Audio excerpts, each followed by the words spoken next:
Hi hello అందరికీ నమస్తే. ముందుగా శ్రీ బాలాభిమాను ఛానల్కి స్వాగతం సుస్వాగతం.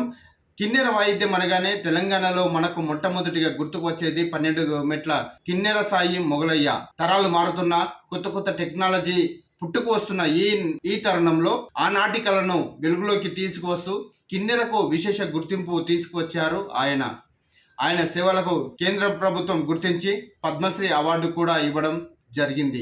ఇక ఆనాటి బీఆర్ఎస్ ప్రభుత్వం కూడా ఆయన పాటలను గుర్తించి ఆయనకు ఆర్థిక సహాయం కూడా చేయడం జరిగింది. తాజాగా మొగలయ్య తెలంగాణ రాష్ట్ర ముఖ్యమంత్రి రేవంత్ రెడ్డిని హైదరాబాద్లోని ఆయన నివాసంలో కలుసుకున్నారు.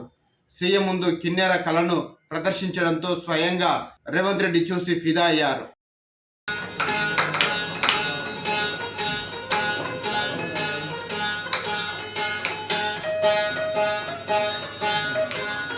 ఆడేటప్పుడు అంచు సీర, పాడేటప్పుడు పట్టు సీర, గుండముల కొయ్యేటప్పుడు గురిగింజ సీరే.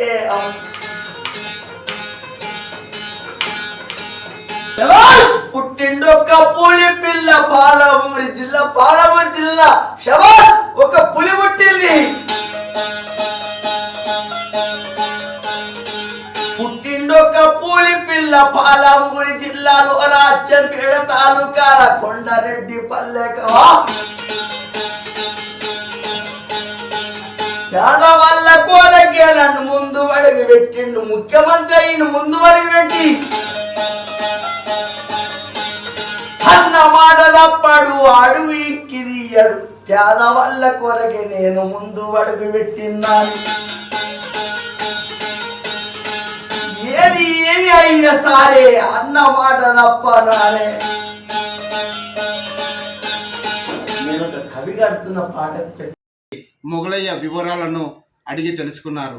మొగలయ్య వెంట తెలంగాణ మంత్రి కొండ సురేఖ కూడా ఉన్నారు. చూస్తూనే ఉండండి శ్రీ బాలాభిమాను ఛానల్. సబ్స్క్రైబ్ చేయనట్లయితే మా ఛానల్ని వెంటనే సబ్స్క్రైబ్ చేయండి, లైక్ చేయండి, షేర్ చేయండి. మీ యొక్క సలహాలను సూచనలు కూడా కామెంట్ రూపంలో తెలియజేయాలని కోరుకుంటూ ధన్యవాదాలు.